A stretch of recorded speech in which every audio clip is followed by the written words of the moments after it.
ஏன் நாங்கள் ஒரு மாய்ஸ்சரைசர் வந்து பயன்படுத்தணும்? கிட்ஸ்லேருந்து பெரியவங்க வரைக்கும் எல்லாரும் கட்டாயம் ஒரு மாய்ஸ்சரைசர் வந்து பயன்படுத்தணும். இதுக்கு நான் 7 ரீசன் சொல்கிறேன். ஃபர்ஸ்ட் ரீசன், ஸ்கின்னோட நேச்சுரல் ப்ரொடெக்ஷன் போகுது. அது எப்படின்னு சொன்னால், எங்களோட ஸ்கின்னுக்கு நேச்சுரலான ஒரு சேஃப்டி லேயர் இருக்குது.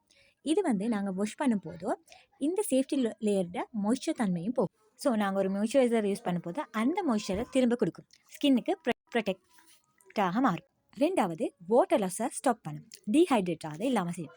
இது எப்படின்னு சொன்னால், எங்களுக்கு தெரியாமலே டெய்லி எங்களோட ஸ்கின்ல இருந்து வாட்டர் இவப்ரேட், அதாவது ஆவியாகுது.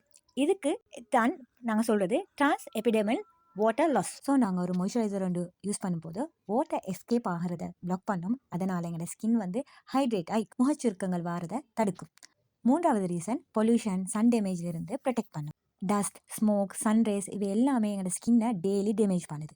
ஸோ நாங்கள் ஒரு மாய்ஸ்சரைசர் வந்து யூஸ் பண்ணும்போது நல்ல ஒரு பெரியர் க்ரியேட் பண்ணும். பொல்யூஷன் டிரெக்டாக ஸ்கின்ல போகாமல் ஸ்டாப் பண்ணும். ஃபோர்த், ஆயிலி ஸ்கின்னுக்கும் கூட மாய்ஸ்சரைசர் கட்டாயம் தேவை. எங்களோட ஸ்கின் ஆயிலி, ஸோ மாய்ஸ்சரைசர் வேணாம்னு நினச்சிங்கன்னு சொன்னால் அது பீலை.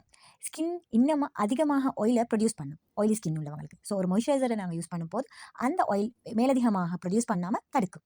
ஸோ எங்களுக்கு வந்து ஆயில் ப்ரொடக்ஷன் பேலன்ஸ் பண்ணி பிம்பிள்ஸ் ரெடியூஸ் ஆகிறதுக்கு இது காரணமாக அமையும். ஃபிஃப்த், ஏர்லி ஏஜிங் டிலே பண்ணும். அதாவது ஸ்கின் வந்து ட்ரை ஆகிக்கிற நேரம் தான் ரிங்கிள், ஃபைன் லைன்ஸ் எல்லாமே க்ரியேட் ஆகும்.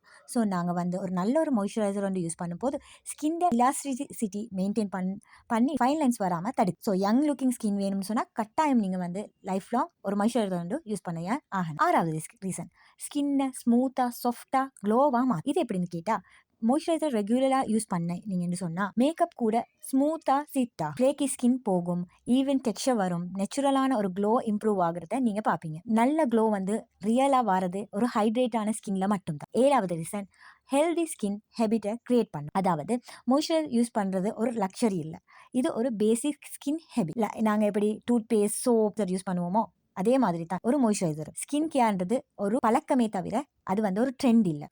ஸ்கின் கேர்ன்றது ஆடம்பரம் இல்லை, அத்தியாவசியம். ஒரு கரெக்டான ஸ்கின் கேர் பயன்படுத்துகிற நேரம் நீங்கள் உங்களை அழகாக ஃபீல் பண்ணுவீங்க.